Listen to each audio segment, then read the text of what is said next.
Kecelakaan beruntun yang melibatkan 3 kendaraan terjadi di Jalan Tanjakan Terjal PJR, Insinyur Sutambi, Kelurahan Wailaga, Kecamatan Sukabumi, Bandar Lampung, Kamis sore. Kecelakaan melibatkan 2 truk dan 1 motor. Kecelakaan bermula saat truk tronton dari arah atas kehilangan kendali, diduga akibat remblong. Truk tronton kemudian menabrak truk dari arah berlawanan yang sedang menanjak dan menyeret 1 sepeda motor. Truk tronton terguling dan truk yang ditabraknya terpental ke pinggir hingga nyaris menimpa warung. Enggak Pak, karena ini masih disegel. Kalau yang kita yang pisau itu memang itu muat batu bara, cuma pemiliknya siapa kita belum tahu juga. Tapi dari atas Pak ya? Iya dari atas. Kalau batu bara dari bawah? Dari bawah ke sini dia langsung ke sini. Adu kambing gitu. Iya. Oh, adu kambing. Jadi ada motor lewat. Ya. Batu bara yang dari arah Bandar Batu Lampung. bara dari Bandar Lampung. Bandar Lampung ke atas, yang dari sini dari atas ke bawah. Kecelakaan tidak merenggut korban jiwa, namun akibat kecelakaan, jalur utama di gerbang tol Lematang, Lampung Selatan ini macet. Mengarah ke Labuan Panjang. Kemudian remnya mengalami gangguan atau blong ya. Di depannya ada kendaraan bermotor agak sedikit menghindar, terserempet, jatuh juga. Kemudian di tikungan ketiga mobilnya terbalik sambil menumbur kendaraan dari berlawanan bawah. Polisi mengevakuasi motor dan truk tronton yang terguling di jalan untuk mengurai kemacetan. Kecelakaan beruntun ini ditangani polisi Satuan Lalu Lintas Polresta Bandar Lampung. Babila Stem melaporkan dari Bandar Lampung.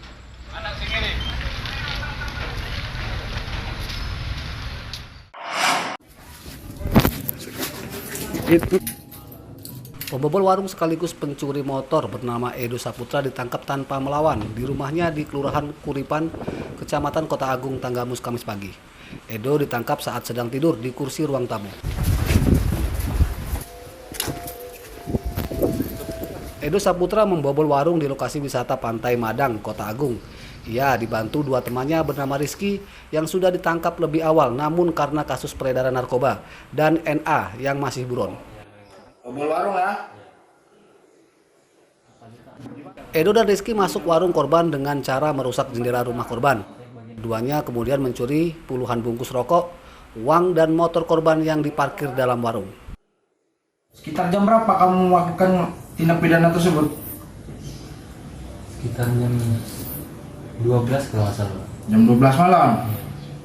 Kalau rokok saya nggak tahu Pak, soalnya dia berdua kawan yang berangkat Pak, kawan yang baru. Kawan yang baru untuk yang penjualan rokok. Ya, saya nunggu di rumah.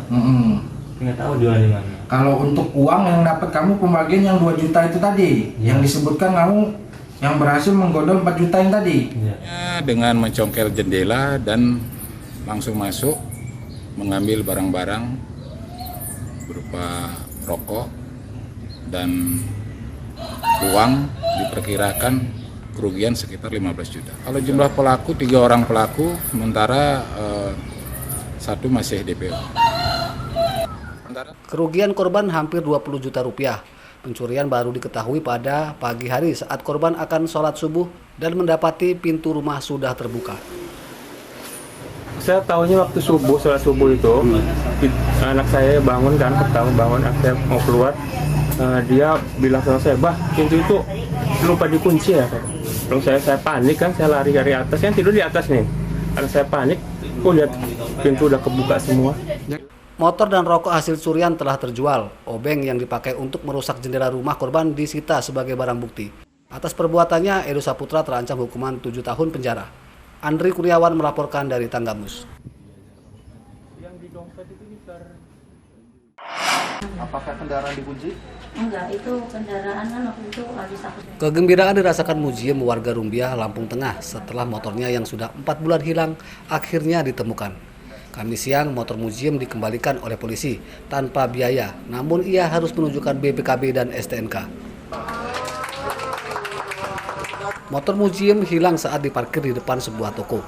Waktu bareng motor hilang itu sering hilang sih motor kejadian, tapi sekarang udah enggak. Udah enggak ya? Sebelum-sebelumnya gimana deh rasanya Bu? Aman sih sebenarnya.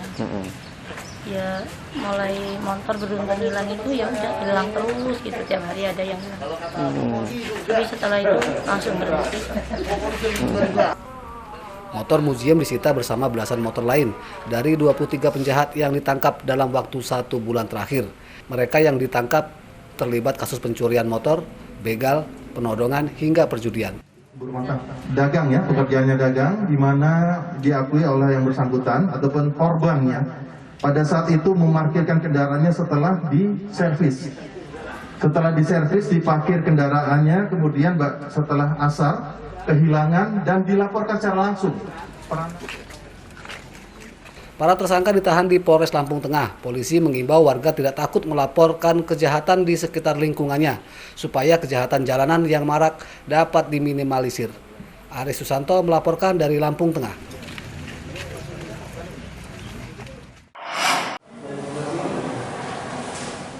Mantan Ketua Koperasi Kelompok Nelayan di Kecamatan Panjang, Bandar Lampung, Lukmanuddin divonis Majelis Hakim 1 tahun 4 bulan penjara dan denda 50 juta rupiah.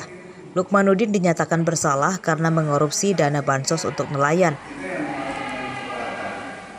Lukmanuddin menyelewengkan dana bantuan langsung masyarakat pengembangan usaha Mina Pedesaan atau BLM PUMP untuk nelayan senilai 100 juta rupiah pada 2012 lalu.